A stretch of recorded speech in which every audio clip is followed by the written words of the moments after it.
Good morning. Morning. Good morning. Am I the only one here? No, we got a couple. Oh, okay, great. Good morning, everyone. Sure.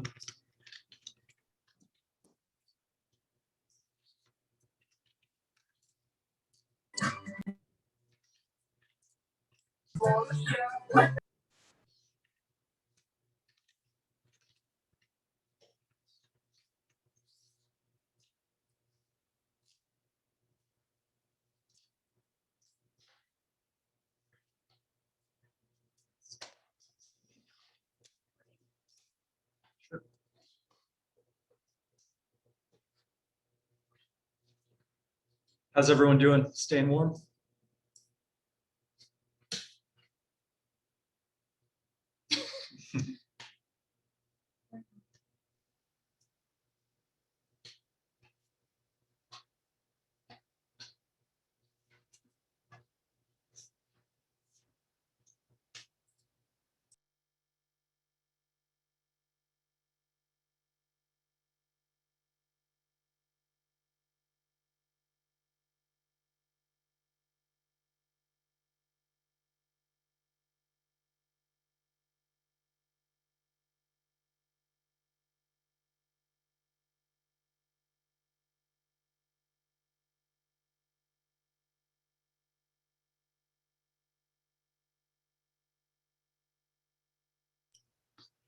Okay, guys, I guess we can give a few more minutes till we actually get underway to see if anybody else is joining.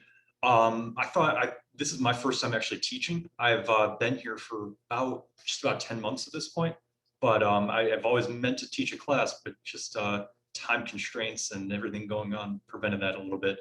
So this is my first time teaching. If I do anything wrong, let me know. If I seem nervous, let me know. But yeah.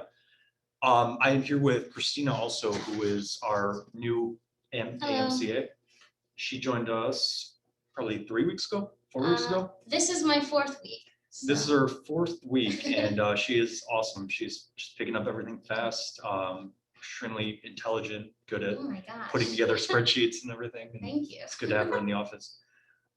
So we could, I think they usually start these by kind of introducing themselves, and then they'll go around and have you guys introduce yourselves too, because I'm sure there are a couple people not from Lincoln Park, and even people in Lincoln Park who I haven't had the pleasure of meeting face to face. My name is Daniel. You can call me Dan or Daniel. Either one is more than okay. I got my start at KW Lincoln Park in May of 2019 under Joe Zimmerman. Name's updated. So I got my start in May 2019 under Joe Zimmerman. I worked for ZPG with them, and it was just amazing working for Joe. It's amazing still working for Joe. He just does so much to teach and such a high drive and vision. He's just an awesome guy overall. And like all of you guys, I'm sure I fell in love with the KW culture. I love the support that you receive from everybody. I love the just technological resources, everything about it. And around June of 2020, there was an opportunity that opened up as AMCA for the Market Center, and the rest is history. So I will let some of you guys, Bob's at the gym, so I'll not make him introduce himself. But if some of the rest of you guys just want to say a quick hello, just your name, how you got your start at KW, what you like best about KW, we can go around and do that. Can start. Hi, I'm Miriam. This is my 2nd week with KW. I am the licensed team admin on Ro's team Chicago Homes 360, which was based out of Lincoln Park. And yeah, I'm just loving all the support from KW. There's just so many awesome classes and like training videos that I'm keeping myself very busy. So yeah, I'm excited about this one too. Awesome. I know most people have their cameras off, so I'm not sure if anybody else is on and willing to say a quick hello, or if everybody's busy, but feel free to say hi if you're on. Hi. I've actually been with I've been with Lincoln Park for about a year, but as you can see, I'm out of school. I work, I'm a dual career agent. So I don't always get to go on and, you know, attend classes. I'm very fortunate that this is now how we are doing this, because when I started, I never could go into the office. Yeah, yeah. So anytime I can just have a little time to jump in and, you know, along with the other person who just spoke about the videos, those are also helpful. I'm doing my thing, but I always like to, you know, stay in the loop and see what's happening. But I'm so excited about this, and it's nice to meet you guys. It's great. Yeah, it's great how, or I shouldn't say the pandemic is great, but it's great how like things kind of got reshaped. And now, like, I think it would be a good idea that even when we are back doing in-person classes, to still have Yeah. a Zoom option for them. So people like you, Right. Bill Careers, can log in and check them out. But yeah, it's good to put a Yeah. face to the name. I always say there are a lot of people from Lincoln Awesome. Park who I like see their names a lot, but I haven't had the chance to meet. I know you're one of them.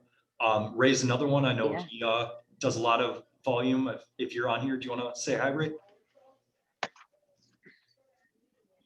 Hey guys, how's it going? Sorry, I'm getting dressed to go out for showings, so I'm just like Yeah. listening. No pressure, no pressure. If you're busy, don't worry. But yeah, I've been with KW for about 2.5 years now, going on my 3rd year. Just ventured out as a solo agent this past month. So I've been having transactions handled, well, still with Tanae, but looking to do more so myself and just learning this system Yeah. like I should have 2.5 years ago. So. Yeah, Okay. there's a lot to learn. It's definitely a powerful tool once you get the hang of it. But there is, I can attest to it, there is a learning curve for this, where I kind of had the fortune of working as TC under Joe and kind of getting the basics of this down before stepping into this role. But it can be intimidating first. And hopefully I can answer some of your questions. Awesome. And anybody else want to say hi, or everybody busy? That's totally okay too.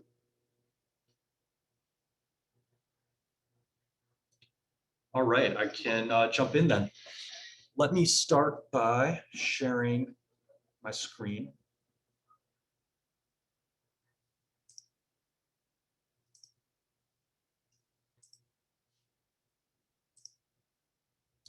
All right, can everybody see this? I'm just at the command homepage right now.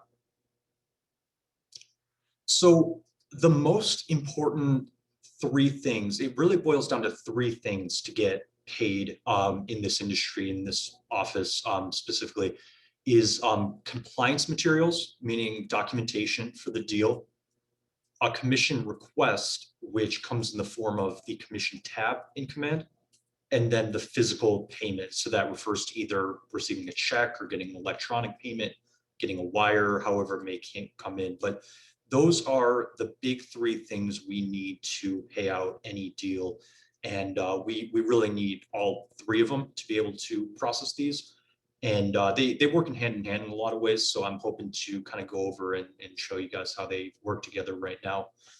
Let's jump in to the opportunities. And apologies if anything doesn't work, guys. I'm kind of testing this as I go. But so the way we work is we get to see all the opportunities for all the agents in the office under the Command MC tab. If I log into my Command tab, it should look more like the tab that agents see. And so this should be what you guys are more familiar with. I tried creating just a test listing right here. So we'll see if this works. If anything doesn't work, then we can just end up talking about it, but hopefully I can give you guys the visuals as well. So it all starts with creating the opportunity. I assume most of you guys are probably familiar with how to create an opportunity. If anybody isn't, please let me know.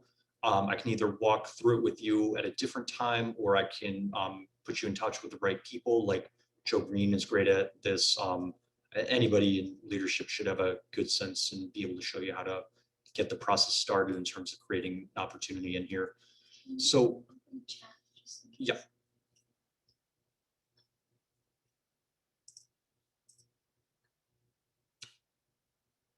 Oh, all right. So yeah, once we have the opportunity, you're going to click into this opportunity details. Now, this should be, I have this name, just Daniel Bernowski listing. That's what it defaulted to. That's what I'm sure it's going to default to on your guys' end. It's either going to default to like listing, buyer, tenant, or landlord, depending on which type of opportunity you're creating. What you're going to want to do almost immediately after creating one of these is just go ahead and rename the opportunity to the full property address. And one thing that's important to stress is be as detailed as possible when you're writing the full address in here. Definitely include unit numbers, because as you guys know, as agents, we get so many different transactions between different units in the same building, that the more details you can provide, the better for yourselves to be able to organize, and definitely the better for us to be able to organize these. So you're going to input the basic information. As soon as you create one of these, it's going to ask you for the basic numbers behind the deal, which you're going to then see populate here. So it's going to ask you for the sales price. It's going to ask you for an estimated commission. This doesn't have to be exact at this point. So if you do want to type in something just 2.5%, ignoring the MLS fee, ignoring any credits, if you want to just put that in as a placeholder, you're more than welcome to. That's perfectly fine. But it is going to populate these numbers for you. And you're going to put in the rest of the information, just general information about your client. You're going to put in listing price, different things like that. Once that's all said and done, the next step in the journey is going to be the documents tab. And so I have all those. I have the basic information put in the details, but the documents tab is fresh for this one, so I can show you guys exactly what to do here. This should be what you see once you first click into the documents tab for any opportunity. And depending on what type of opportunity it is, depending on what type of deal it is, you're going to select the option from the checklist down here first. Most of you guys, I imagine, are going to be working mainly in the residential section here.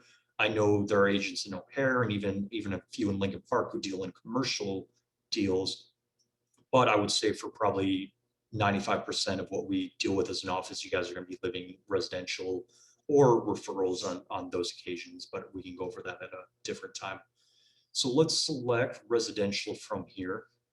And since we opened this as a listing opportunity, and since we selected residential from the checklist here, it's going to automatically pull in these three folders for you. It's going to have the listed folder, the under contract folder, and the closed folder.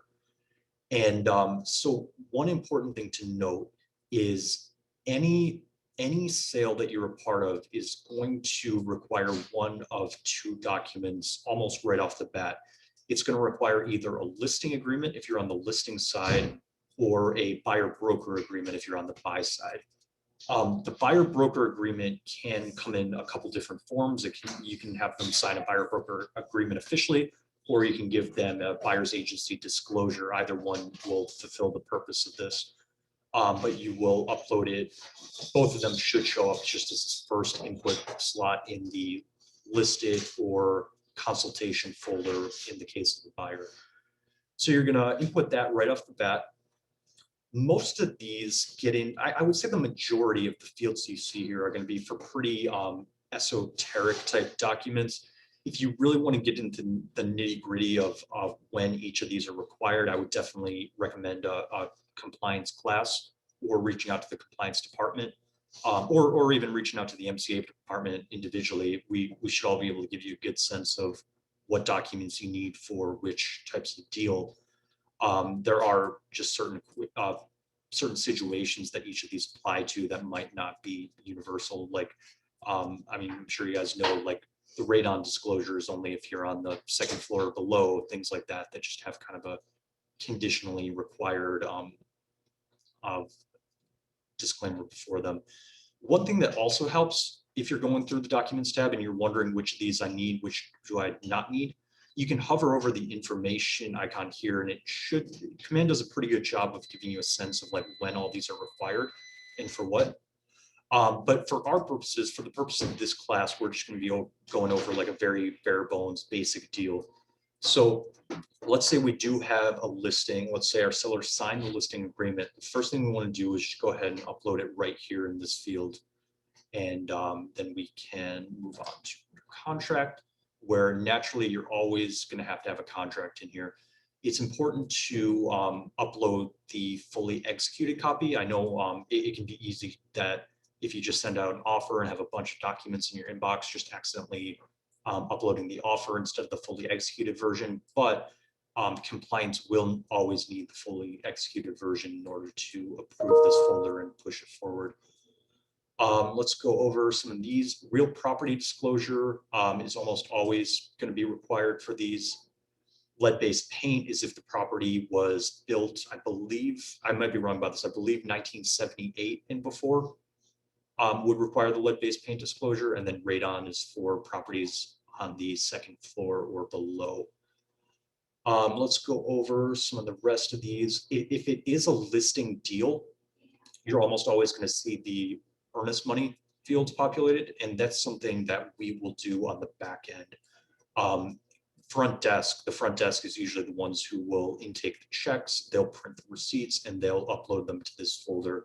So if you ever do have a question in one of your transactions, like was this earnest money received, was the balance earnest money received, the first place to check would be in this folder, because I would say almost always, on barring the situation where the opportunity wasn't created yet, barring the opportunity where there might have been incorrect information on the contract, the initial earnest money and balance earnest money receipts will almost always be uploaded the same day that we receive them.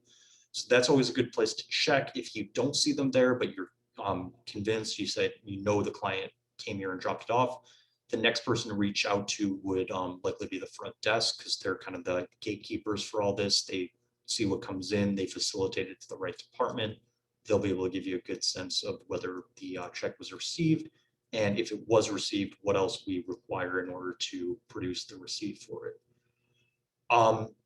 So moving on, we have the attorney review letter. The attorney review letter, there are a lot of things in here that are best practice to upload, but not absolutely required. The attorney review letter I would put as one of those, because typically what you guys are going to see is at the end of the attorney review phase, the buyer's attorney is going to send the letter out, but it typically won't be the final addendum. They'll send a letter requesting what they want, and then it's up to the listing client and attorney to collaborate and determine what they want to come back at, if they want to submit a counter offer, things like that. So it's not always absolutely necessary to upload the first attorney review letter. I would only say if the first letter got agreed to right off the bat, then you can upload this here. The bottom line is we will just need to know in one of these two areas what credit was agreed to in the deal. So if it was a case of the buyer's attorney submitting their letter asking for a $5,000 credit, the listing side came back at a $4,000 credit, and that got accepted, then you would usually see that written up in the form of just a contract addendum, which would then need to be uploaded to this field. Like I said, if it was a case where the first offer just automatically got agreed to, the listing attorney signed off on the buyer's attorney's request right off the bat, then you can go ahead and upload that here. But like I said, as long as one of these is uploaded, if you have a credit on the deal, that's all we'll need to see.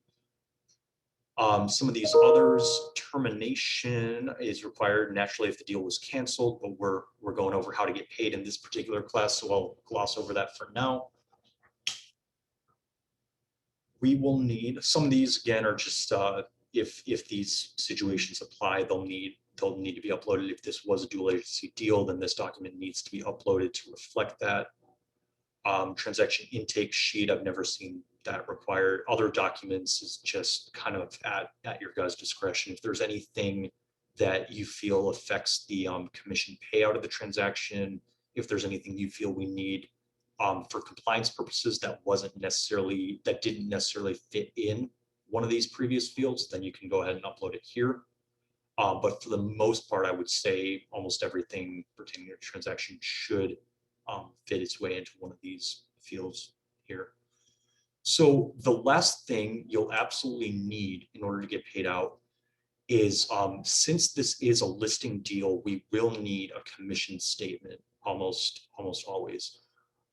Since we are presumably going to be the ones holding escrow on a listing deal, we will need the commission statement filled out to dictate how that's going to be distributed, how the commission is going to be distributed between the co-brokers on this deal.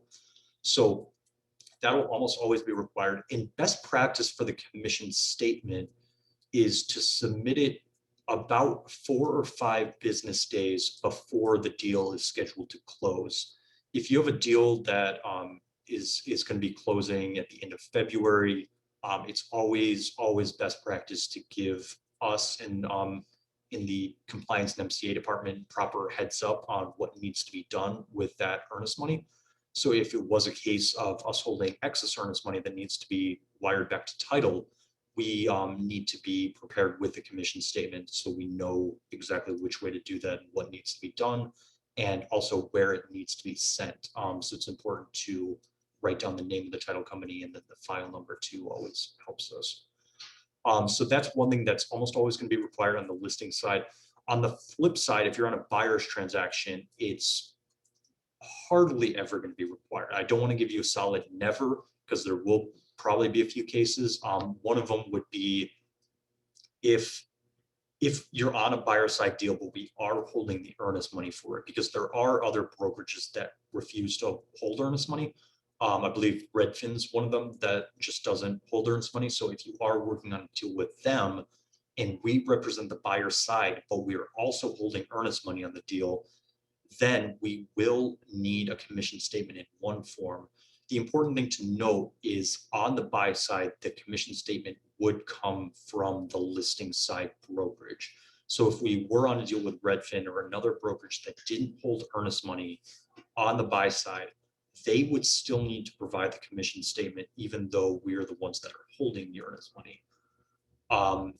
The only exception to this, I believe, would be a FSBO deal, a for sale by owner. In which case, even if we are on the buyer side of a FSBO deal, we will be holding the earnest money more than likely, unless they decide for their attorney to hold it for whatever reason. But you will see situations where we are holding the earnest money, and we also would need to provide a commission statement to that one, just because there's no seller's brokerage to provide that. So that is something that's required on the listing side, and sometimes rarely on the buyer side. And then the other thing, the last thing, is just going to be the settlement statement. And that one's pretty self-explanatory. That's going to be required on both sides of the deal, buying and listing side. It's important to note that much like the contract, the fully executed version of the settlement statement needs to be uploaded. I have seen this document get rejected in the past if a copy is uploaded that only has, say, the buyer signature on it. Compliance will need to see both sets of signatures, but more often than not, that's the copy you guys will be receiving. So I think for the most part, you guys should be good to go on that. So that's a brief rundown of the documents that are almost always going to be required on every deal to get paid. Once these are uploaded to each individual folder, you're going to want to submit to MC. So once you have the settlement statement, once you see the commission statements uploaded there, it's going to highlight this button in blue, and you're going to be able to submit it to MC. What that does is it sends a notification to our compliance department that the documents are uploaded, ready to review. From that point, they have a list of all the compliance documents that got submitted, and they go through one by one and knock those out. And once they reach your folder, they're going to hit approve, and that means that deal is ready to pay out. So just because it's ready to pay out doesn't mean that the other two requirements are necessarily filled. So the next, I shouldn't say the next step in the process, because this would theoretically happen about the time where you guys got an executed contract on the deal, but you will be filling out the commission tab, which should not be confused with the commission statement. I know they're very similar, and I get that question a lot about what the difference between the commission tab and the commission statement is. The commission statement is more, for lack of a better term, like outside facing. So the attorneys on the deal are going to need the commission statement to review the numbers, make sure everything makes sense. Title's going to need to review the commission statement to review the numbers, make sure everything makes sense. We're going to need the commission statement in terms of telling us how much needs to be wired out on any given deal. But the commission tab is something completely in-house. So the commission tab is your guys' way of dictating for giving us the roadmap of how to pay these deals out. So if you work on a team and you have a split, this is the opportunity to tell us, hey, this agent is making 60%, this agent's making 40%. If you have an outside referral on a deal, this is the place to let us know this has an outside referral. And that's one thing that is extraordinarily important, that if you have an outside referral on one of these deals, to make sure that it's listed in the commission tab itself, because this commission tab is what gets directly pulled into our backend system one for one. So any numbers you input here are going to be carried back to our system for the purposes of paying these deals out. That's not to say that we shouldn't be going back through the documents and double checking to make sure there was no referral brokerage W-9 or referral agreement listed. But it is, like I said, it's just extremely important to also denote that in the commissions tab so we know exactly how to pay these deals out. If let's see if I may be able to do this, I may not, so we'll learn together. But what you have to do before submitting the commissions tab is to submit an offer for the deal. So whether it's a buyer or seller deal, you're going to need to create an offer. And so you can title it whatever you want. If you want to get really in depth with this, if you want to use this at a high level and provide some value for the client, what you can do is literally put every offer you receive for a listing in here. So say we're in a multiple offer situation on a listing, and say we received 4 different offers on here. If you wanted to, you could put in 4 different offers into this tab. You can title them offer 1, offer 2, offer 3, offer 4. You can title them offer by the co-broker's name if you want. You can do whatever makes sense for you here. And at the end of the day, it's going to let you send those different offers to your client as sort of a breakdown of all the offers you received. And then at that point, you can reach out to your client to go over those together and just explain which ones make sense and which ones don't for whatever reason. For my purposes, I'm not going to do multiple. I'm just going to create one to try to open up that commission tab for us. So if I create one, just title it initial offer. Next thing it's going to ask is the offer date. So if this was submitted on the 8th, I'll put that in. If the offer lists a close date of, say, March 31st on the contract, I'll put that in right there. And then we can move on to the next tab for parties. It's going to ask the name of the buyer, name of the seller, the associate's name on either side of the transaction. So it's going to ask the co-broker. If you're on the listing side, it's going to ask the co-broker. If you're on the buying side of the deal, you can see that some of these fields are required, some aren't. So it's really, I mean, it's really not necessary to put the phone number of the buyer on a deal. If you're on the listing side, you don't need to worry about that.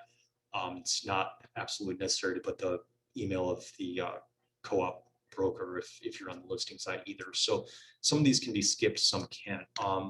Just see if I can, I don't know if it'll accept this, but I'm just trying to populate these fields so I can move forward. Terms, oh, awesome. Okay, so terms of the deal.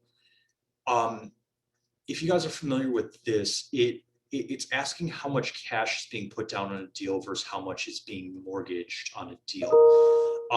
Back when I worked on ZPG, I was very religious about putting in exactly how much was financed, exactly how much was cash.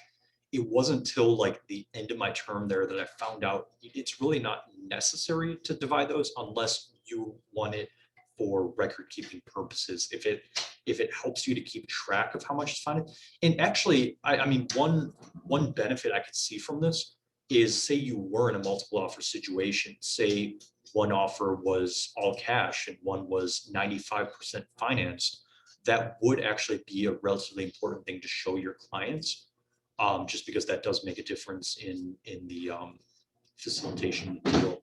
But for the purposes of just opening up the commissions tab, say you already accepted an offer, and for now you're just trying to open up the commissions tab, you can really just put everything in cash and you should be able to move forward just fine. So you put that in there. You're also going to type in the earnest money on the deal. Let's just say 1,000.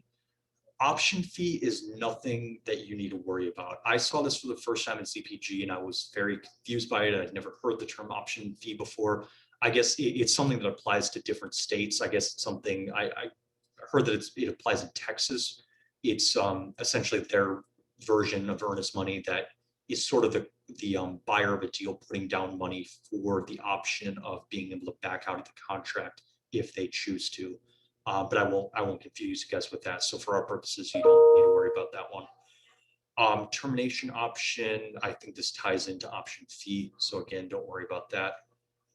Seller costs, this is where you'll input any credit that was agreed to in the original contract. So if a seller, if you went under contract for the 500,000 and the seller wanted to offer $5,000 credit immediately, you can put that right in there and then move on to agent analysis. This agent analysis is getting into the more detailed aspects of command. For most purposes, for purposes of just opening up the commission tab, you don't need to worry about it. This would mainly be something if you were in that multiple offer situation and you wanted to really put it in writing for your client, what's good, what's bad about this offer, and then a brief breakdown of it. This would be the ideal place to do it. But you can see none of these fields are required. So for the purposes of just going through this, you can skip that one. So now, now that the offer has been created, it's going to ask you to either accept or reject the offer.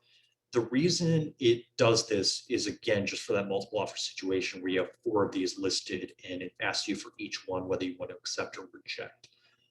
For our purposes, we're just going to accept, but if you did have 3 others, you can go through and reject those and just click accept the one you want. Once you hit accept, that's when it's going to open up the commission tab. And so now that this is all set, ready to go, you can go into manage commission, and that's going to open up all of this for you to allow you to break down the commission you're expecting on this.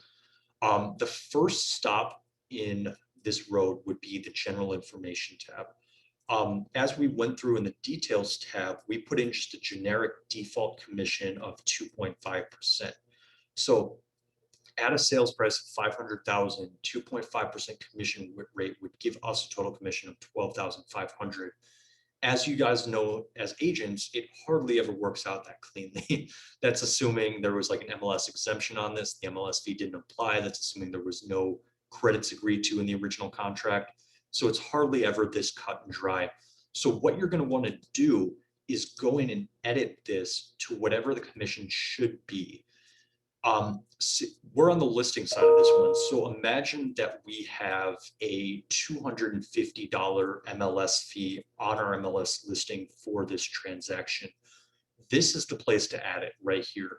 There are other fields like bonuses down here that you can get into the nitty gritty on, but those are not, they're for different circumstances, and I wouldn't worry about those for the purposes of submitting a commission tab. For our purposes, I would put anything that applies to the commission that we are receiving right in here. So that could be in the form of the MLS fee, that could be in the form of a listing fee.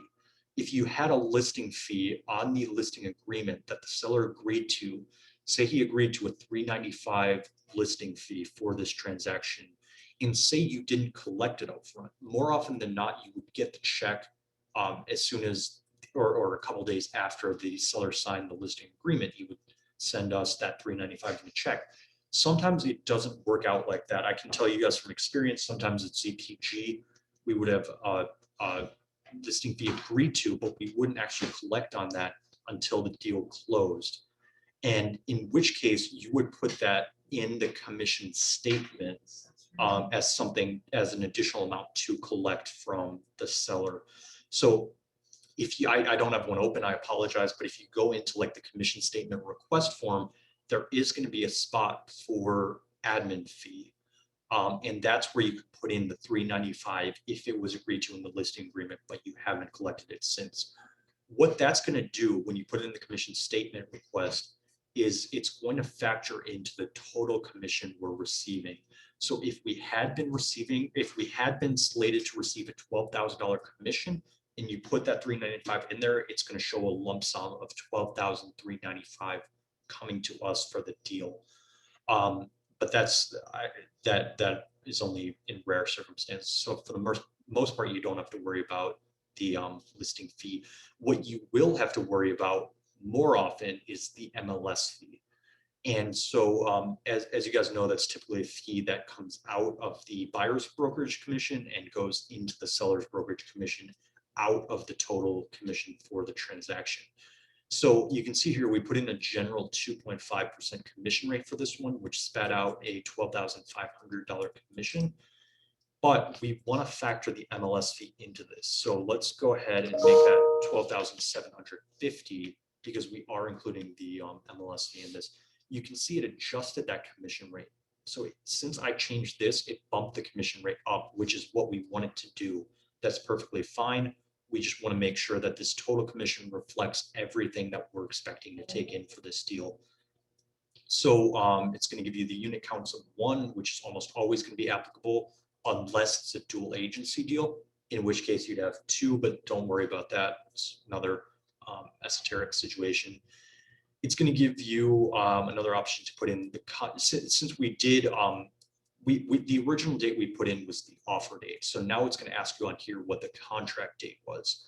I forgot, I think we put in like the 8th for the offer date. So let's say the 9th is the executed contract date. It's going to keep the close date because that was pulled in directly from the offer. And unfortunately, the only way to change this is to actually go back into the offer itself, reject it, edit the offer, change the closing date on there, and resubmit. But what I can tell you guys is if the closing date bumps around by a day or 2, it's not a big deal. It's mostly used on our end for record keeping purposes to know how many deals we expect to close as an office in any given month. But say this is closing on the 31st and say it gets bumped up to the 29th. There's no real reason to go back in, reject the offer, and change it. We should be good. The only situation where it might apply is if it gets pushed back, into the month of April, because then you'll probably receive an email from the MCA department asking, hey, we show this was slated to close in March. We don't show it has closed. Did it get pushed back or not? In which case you can just reply to the email saying, yeah, it got pushed back to March or April 2nd or whatever it may be. But for the most part, don't worry about changing the closing date unless it's something drastic. So let's hit save changes. It's going to pull in all that information here. And then we can go down to the agent breakdown.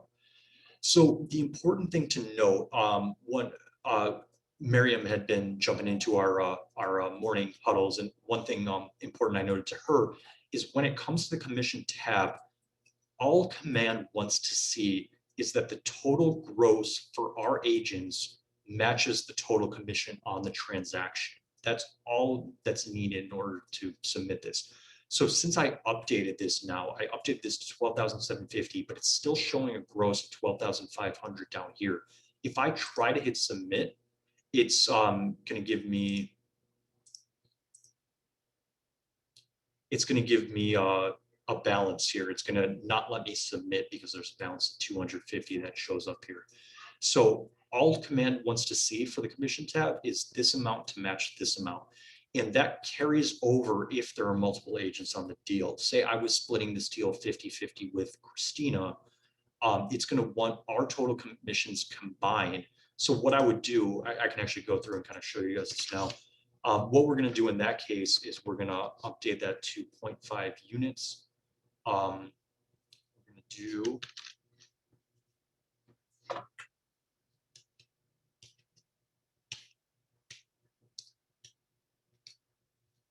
$6,375 in for the gross commission, because again, that is half of 12,750.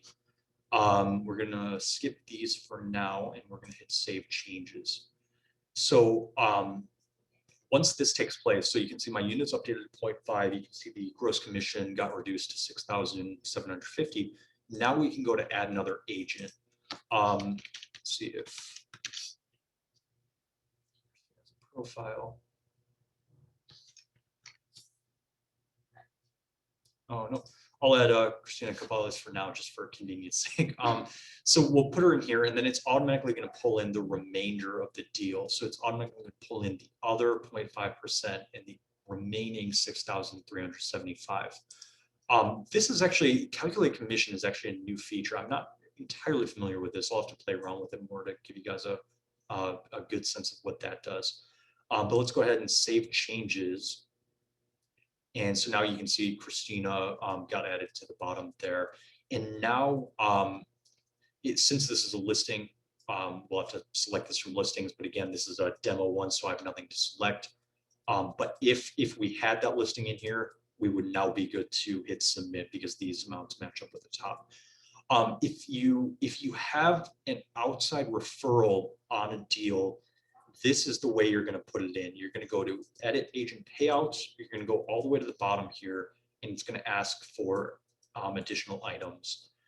It's going to have a drop down menu, and you're going to be able to scroll up and down this. This, like I alluded to before, it's going to have the bonus concession deduction.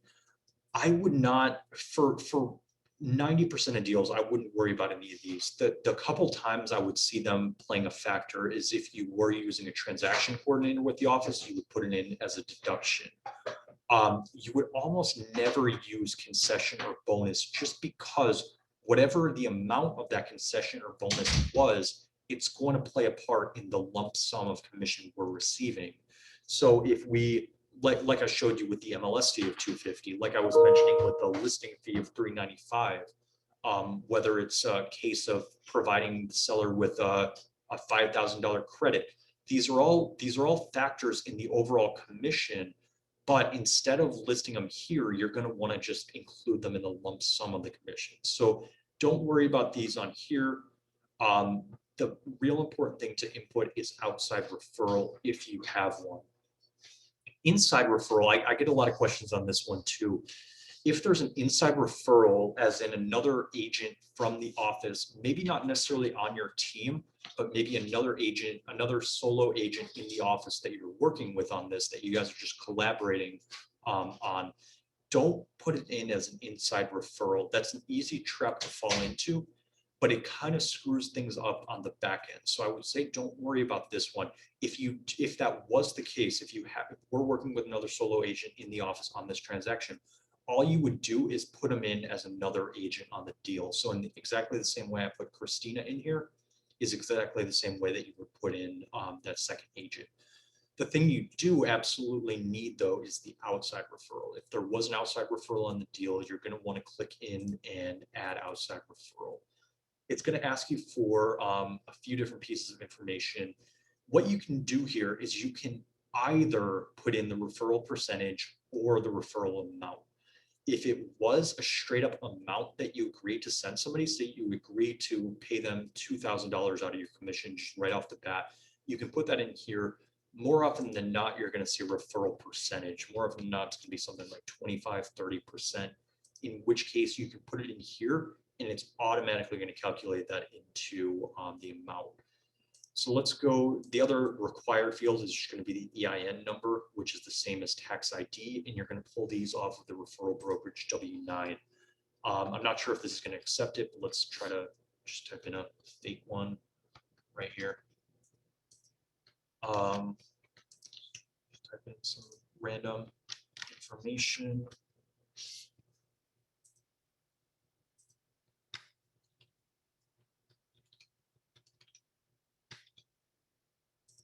See if that'll add. Okay, cool. So I think that was successfully added, even with my fake information. But yeah, so once you do that, it's going to show up right under here, under your payment breakdown. You're still going to have the same gross commission. The only difference is it's going to take out that 25% referral.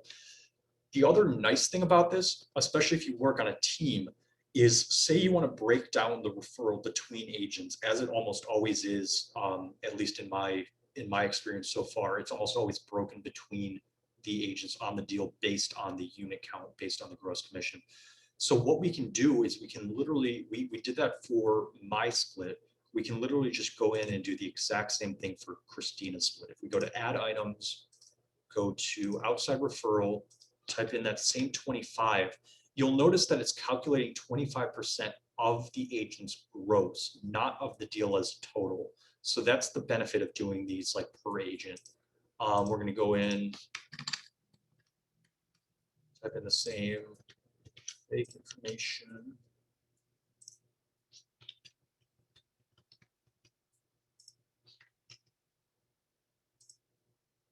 And we're gonna hit add. Save changes. So now you can see that it added this amount to Christina split two. So we got the 1,593.75, the 1,593.75 here. And then up at the top, you can see the total for outside referrals is 3,187.50, which should amount to 25% of this total here. So that's the way you would do that. Again, this commission tab and the documents in command work hand in hand. If you have an outside referral listed there, you're going to need the referral agreement listed here. You're almost always going to need the referral W-9 too, just to have the most accurate, up-to-date information for them. And it's vice versa. If you have these documents in here, you need to add it to the commission tab. If you have in the commission tab, you need these documents here just to be able to pay that out. So let's go back into manage commission. If this was all said and done at the end of the day, if this looked good, you can go ahead and hit submit. And that is the end of that. It goes to, much like the compliance documents go to the compliance department for approval, this will go to the MCA department for approval. So we'll look over this. And one thing to note, when we're looking over this in specific, when we have our list of like 100 commission tabs that were submitted, we're going through these one by one. We're not necessarily checking, oh, is this the accurate commission based on the numbers of the deal that they're getting paid out? What we're checking for more than anything is referrals on this, because the most dangerous thing is having one of these pulled into our system that has a referral that doesn't have the referral reflected on the commissions tab, which again just feeds into the point that if you have a referral on any deal, it's just important to list here. Once we get it on our back end, once we actually receive the payment, that's when we go in and check the numbers, double check, oh, are they expecting the same amount that we received in the check? If it's different, why is it different? Did they just put in 2.5% when it should be 2.55 according to the MLS fee? Or was there something bigger? If it was like $1,000 off, then we'll reach out and contact you guys asking like, okay, just trying to confirm why the check we received is $1,000 off from what you were expecting. So, so when we're pulling these in, it's not necessarily that we're checking every single number on here. We're checking the big picture stuff. Was a referral included? Do the numbers make sense?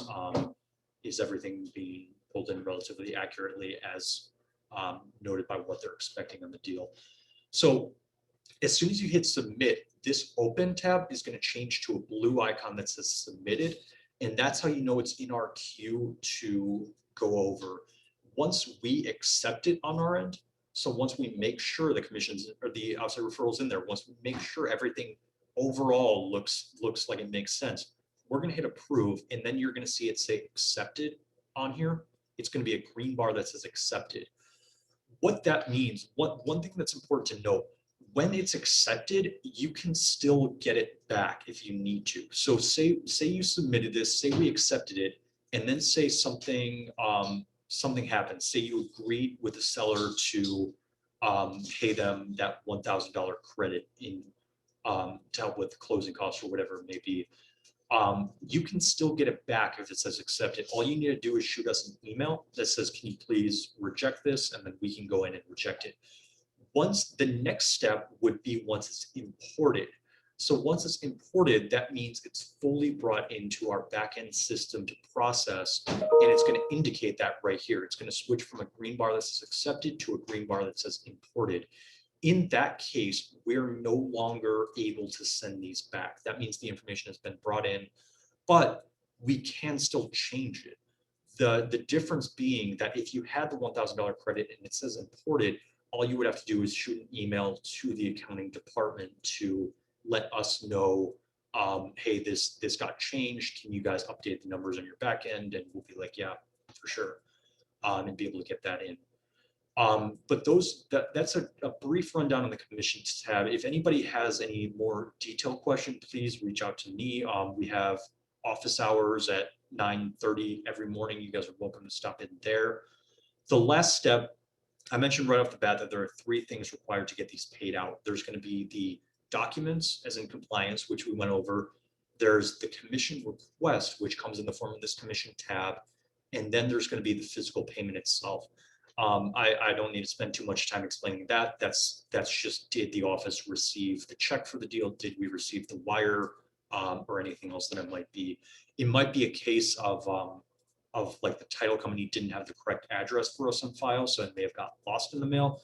It may be a situation of the title company expected us to send somebody to pick it up when we expected them to mail it out, so there's a little confusion there. But those are the 3 things that are needed to get the deal fully processed and let us pay these out. So at this point, I can open it up to questions if anybody has any. I will stop sharing the screen. And yeah, feel free to ask us anything. That was super comprehensive. Thank you. I Oh, don't think yeah. I have any questions. Appreciate it. Thank you.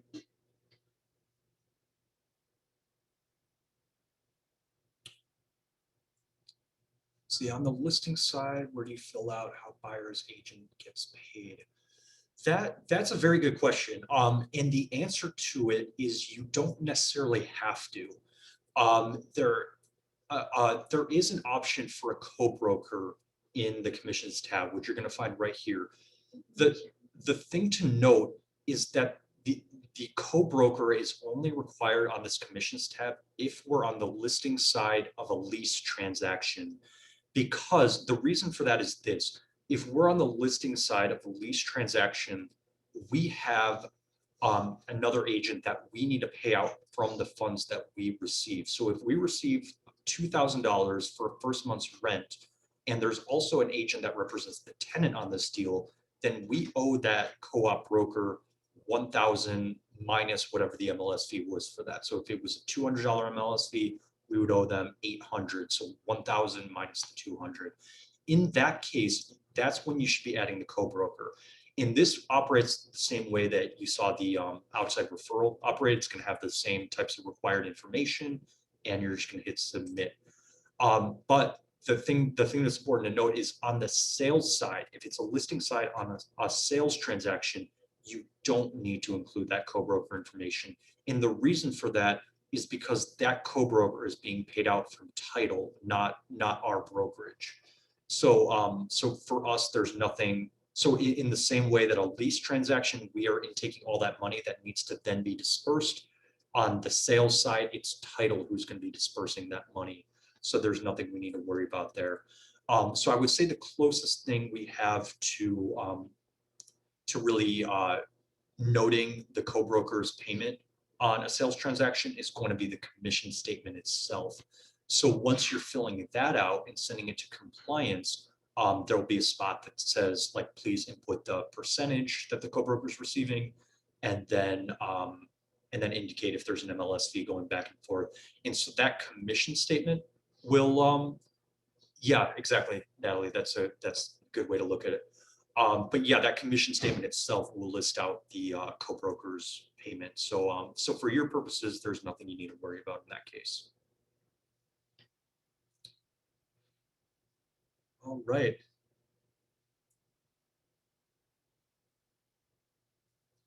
Any last questions, or else we can probably break early if everybody is feeling good. Again, always feel free to reach out to us directly. My email is daniel@kw1chicago.com.